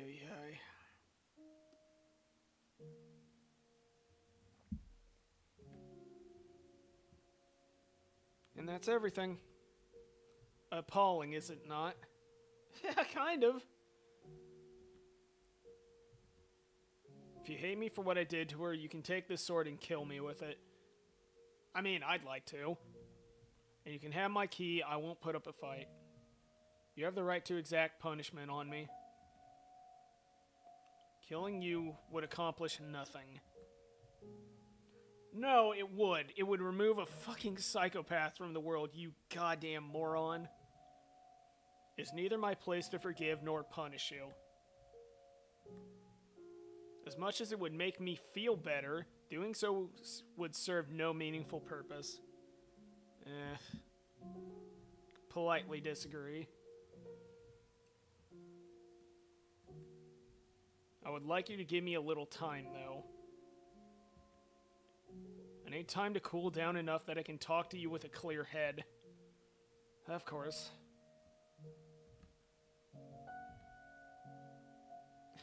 He's just looking at him like, get the fuck out! So you are still willing to speak with me. I gave you my word. I told you I would help figure out what path you should take. You're an honorable man. I will not force your hand if you don't want to do this. You can tell me to leave and I'll walk right out the door. More than anger or hatred, I'm simply deeply pained. Maybe things would have turned out better if I were as sympathetic a man as you. People are supposed to be able to feel happy or sad for each other. I can't, though, which must make me a beast. When you first met Morgana, you felt the desire to rescue her from the slave traders, did you not? You thought of someone other than yourself. I never saw that desire through, though. My thirst far overpowered anything I may have wanted to do for her. And the next time we meet, I sold her to the Lord. As I said before, there is no room for interpretation in the things I've done. Whatever I might have wanted to do at one point, it's all meaningless now. Regardless, anything I do for someone else is ultimately for my own benefit. Because it's what I need. Even he's like, God damn. No matter how selfish your motivations may ultimately be, please let me believe some part of you does genuinely want to help her. Alright. I know I'll sound like a hypocrite for saying this, but sitting back and waiting for her to die is not what I want. When I cut off her arm, I didn't feel any of the thrill or euphoria that I usually do when I take my sword to someone. I can't say whether that means I had a conscience, if but for a moment, or I just wasn't myself at the time. If you can save her, though, please do. I can't do anything. If I try, I'll only make things worse. I cannot do everything on my own either. Give me your word that you will atone to Morgana for your actions. While I doubt making reparations will clear me of my crimes, if that is what you want me to do, that is what I will do. Can I ask you something? What is it? Tell me more about my next life. I want to know what kind of man I am. No, you sure don't. I want to know every mistake I make, all the details. I warn you, it's a tale far more barbaric than anything you can imagine. Do you still want to hear it? I do. And I have little doubt that I will believe it.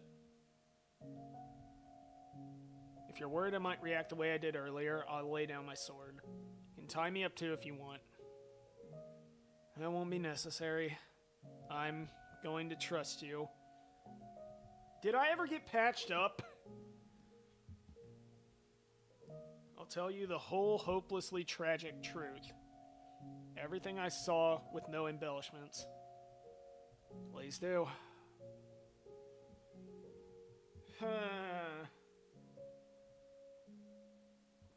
So I told him the tale I witnessed beyond the second door. That he lost his memory in a shipwreck, that he was treated like a beast by the people in the land where he washed up, that he massacred countless people, and that he took the life of his lover who had come in search of him, never wavering in her belief that he was still alive. Told him about the white-haired girl. Told him about the things he made Giselle do. I didn't hide anything. As I spoke, he would occasionally grimace or his eyes would go wide for a moment, but not once did he interrupt me.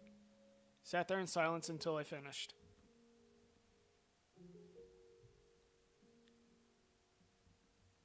You weren't kidding. That was far worse than I had imagined. It's the truth, though. You become the target of Morgana's loathing. You are led back to this mansion. That is what lies in your future. As difficult as it may be to comprehend, that person is you. The man who does all those things hundreds of years from now is you. I really am a beast. A horrendously precarious creature. As I interpret it, when you lost your memory, you also lost everything you used to suppress your nature. You lost the foundation you had built, and as a result, you are no longer able to maintain the balance. Would that mean what I am now is, comparatively speaking, human? No, I'm no different now.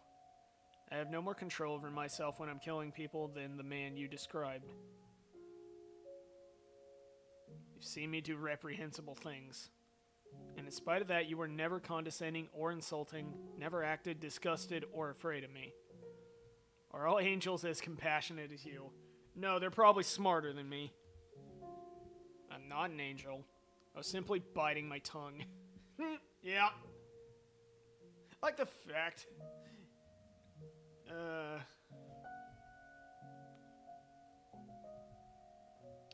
Are you afraid of me, then? I'm not afraid of you, no. What are you, then? I don't understand. I am of the belief that now is not the appropriate time for me to allow my personal feelings to influence my actions. My task is to say, Morgana, if I'm to be honest with you for a moment, I despise the man you are in the future, but I'm also equally frustrated at myself. You're right, the things you did were inexcusable. You murdered innocents, you killed the woman who came searching for you. But on a personal level, what angers me the most is that you put blood on the hands of the woman I love. I know very well that, to you, it's something you haven't done yet, but it was still your soul. It tears me apart inside that I couldn't return in time to stop it. You'd be hard-pressed to find anyone who wouldn't be angry to know that someone they care about had received that kind of treatment. I suppose. That's how you feel, though. Aren't you interested in taking revenge on me? As I mentioned before, there are times when allowing your emotions to take the reins is the wrong course of action. This is one of those times. Seeking vengeance is the wrong thing for me to do right now. If I can eliminate Morgana's hatred, the three of your souls will be set free as well. So you're gonna save me too.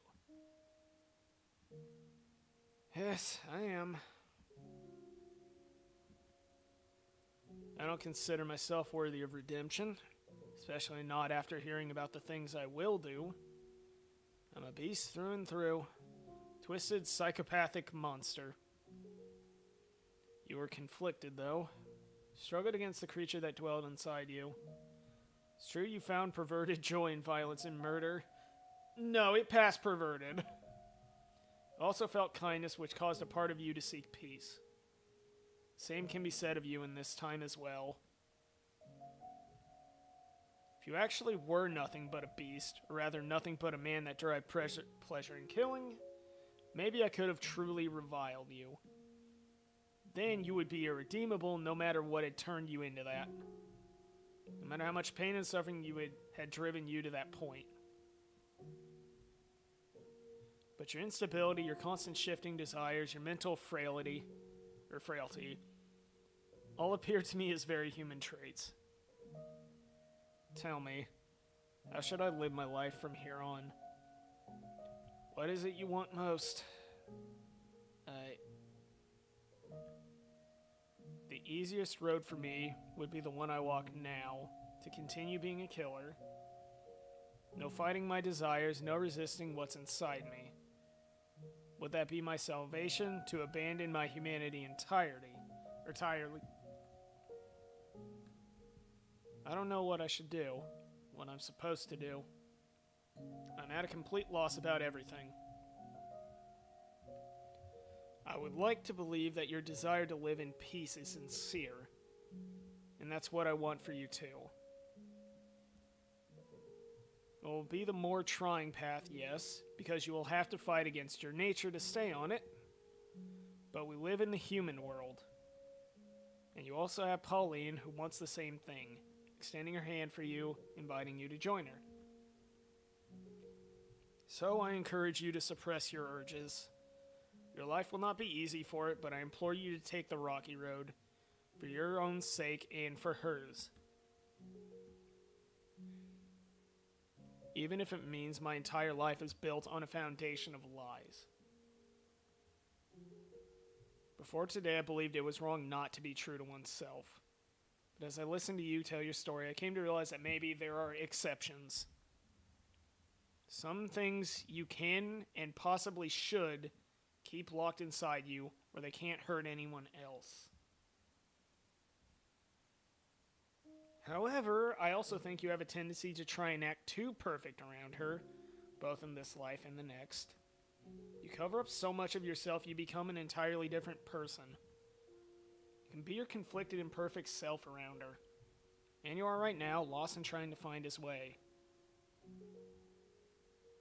I have little doubt she will accept that man. What you need most is restraint. see. So tell me, do you think my future can be changed?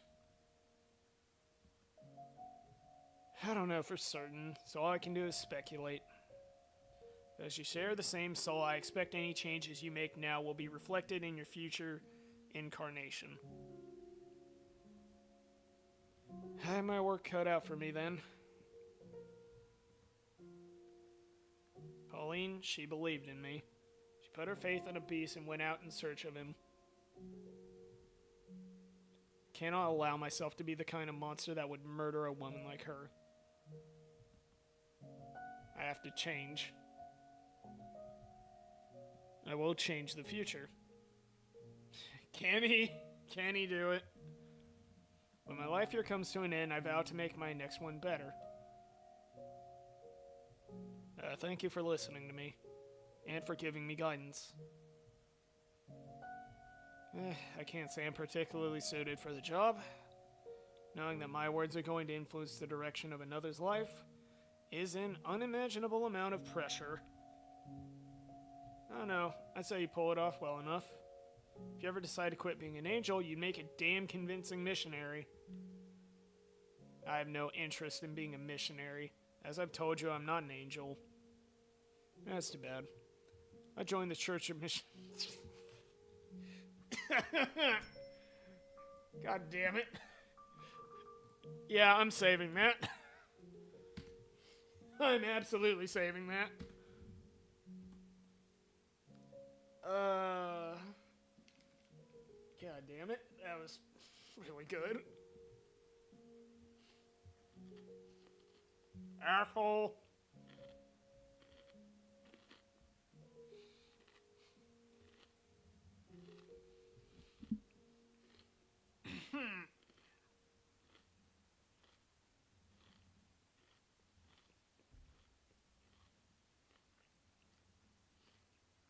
Alright. Don't look at me like that. I'm just... Don't look at me like that. I'm just kidding.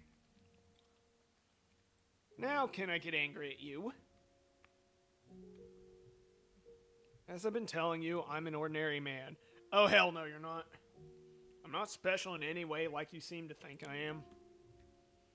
You're not ordinary. You're different, but not in the same way I am. I wouldn't ask any normal man to show me how to lead my life. I see. Although, what passes for normal differs from person to person, I suppose. Just as I don't think you're normal, I'm sure there are people out there who do. Perhaps. Or maybe they're just able to see my desire to be normal. Well, that's everything I have to tell you. You're gonna want to talk to the Lord next, I assume. That's right. I'm gonna convince him to hand over his key, and then I'm gonna set Morgana free. I doubt you'll have much luck convincing him of anything, but I'll help in any way I can. I appreciate it. I'll get him to come to supper tonight. You be there too. Okay, I'll be there. If I could ask you one favor, though, could you try to arrange that for as late as possible? That should be doable, but why? There's someone else I need to speak with first. Alright, I'll do what I can. Thank you. See you this evening, then.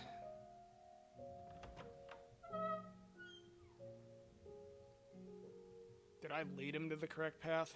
Will he actually find redemption at the end of it? Who the fuck knows? No, I made the right decision. Even if he doesn't in this life, there's enough of a chance he will in his next. One left, and that's it. I'm almost there, Giselle. I've almost made it to Morgana. I've come this far. All that's left is to speak with the Lord. Stay focused, Michelle. Pieces I have still don't fit together yet. Morgana told it the Lord was a cruel man from the moment she first saw him. And he wasn't much different in the swordsman's telling of events either. Those portrayals the full picture of what kind of man he is, letting his perspective do anything but amplify Morgana's hatred. And if he really is exactly the man he's made out to be, then how do you explain his internal struggles from the third door? His core personality changed with the times. Everyone else I met has been fundamentally the same, though. Are you the exception? Check, Poe. Morgana found joy in her life during her 3 years at the brothel. She wept about not being given the opportunity to thank them. So maybe Maria's more likely to be able to assuage Morgana's animosity? I'll have to hear what she has to say. Oh, that ain't good. I can barely move. My right arm. Can't feel my fingers at all. Burns. Managed this long, but damned if it doesn't hurt.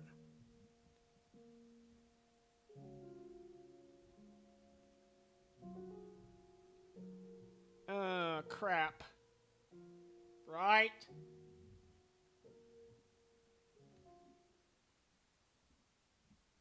Why must you hand out miracles for nothing?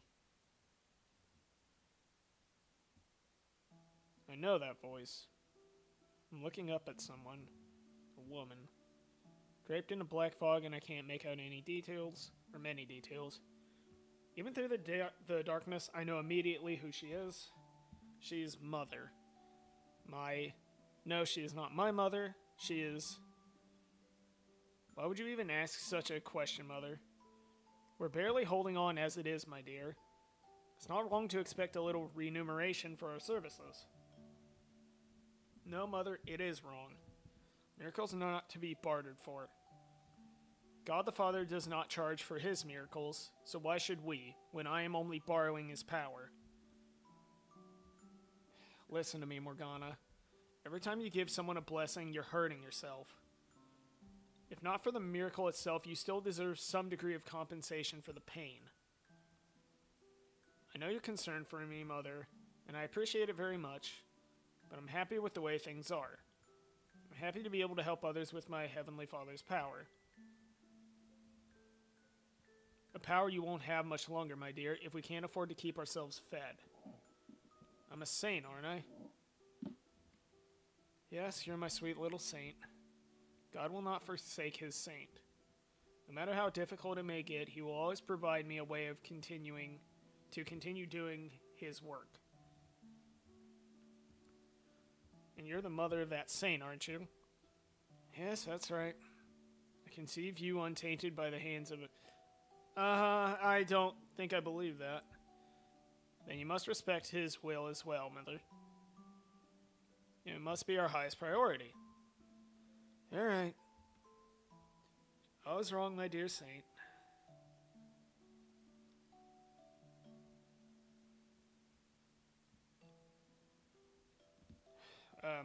Mother, you agreed with me, you said I was right.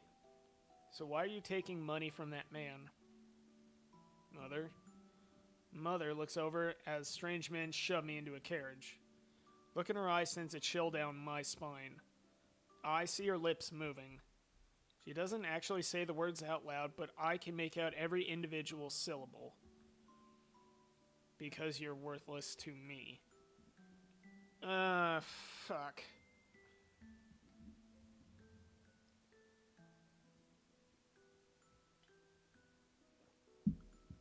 Welcome, daughter of God. You'll be performing miracles for me now. And if you cooperate, I can guarantee you'll live more than comfortably. Miracles are not something to be performed for one single person's benefit. What? Miracles are not magic or parlor tricks. They are a precious gift granted me by my Father in heaven. Using his power for personal gratification is a grave sin. I will do no such thing. I entreat you to think long and hard about your actions. Yeah, about that. Do away with such selfish desires and dedicate yourself to helping the people. Power you have been given was bestowed upon you by the hand of God. It's not your power. He is merely allowing you to make use of it for a short time. Pride is a sin. Please consider how you conduct yourself. You're an ignorant, insolent child, aren't you? I bought you. You are my property. You have no right to an opinion. That is not my opinion. That is the way of the world as God. Silence, you're here, not here to talk. You're here to perform miracles for me and my guests. As I've already told you, I'll do no such thing. What you will or will not do is my decision, not yours. Horde says with a sickening laugh and then grabs me by the hair and knocks me to the floor. I beg him to stop, but he isn't listening to a word I say. Yeah.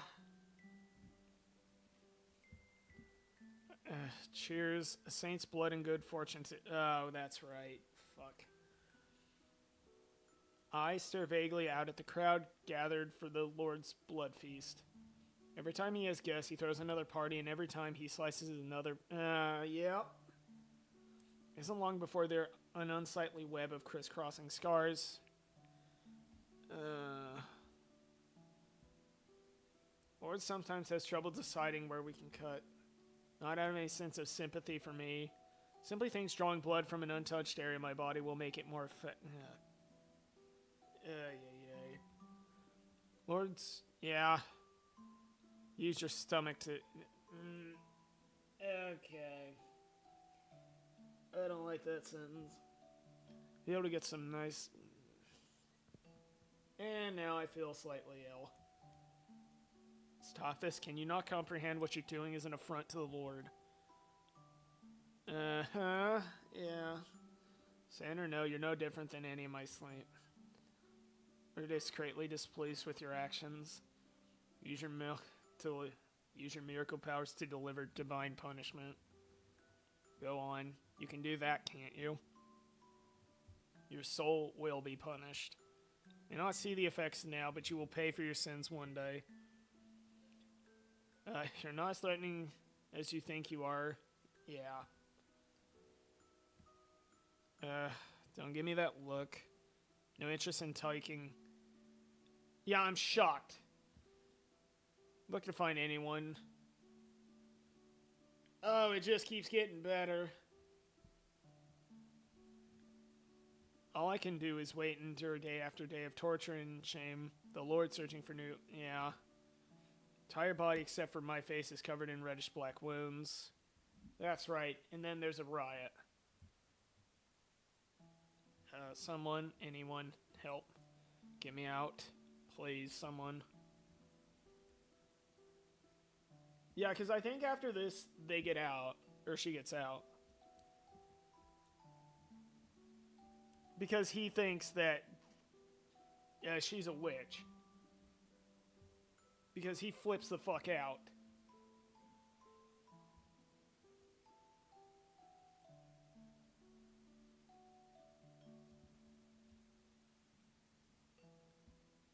Uh-huh. It's much clearer than the first time I saw it. Everything she felt, struggle, sincerity, pain, and her voice. Felt as though, almost though I was the one going through it all. Lord, I can understand why Morgana would bear such a powerful grudge against him. Everything he did to her, yeah. Man, that's a good question that I... Is there some reason, some explanation for his actions? I'm thoroughly exhausted, like I've just spent the last several months having my blood drained again and again. Limbs feel like they have boulders tied to them. Just trying to get off my feet makes me dizzy. So cold. She's probably waiting for me by now. I should get going. I have to do this. Move, damn it. Fighting against my body's attempts to succumb to gravity with every step through sheer force of will. Make my way to the courtyard.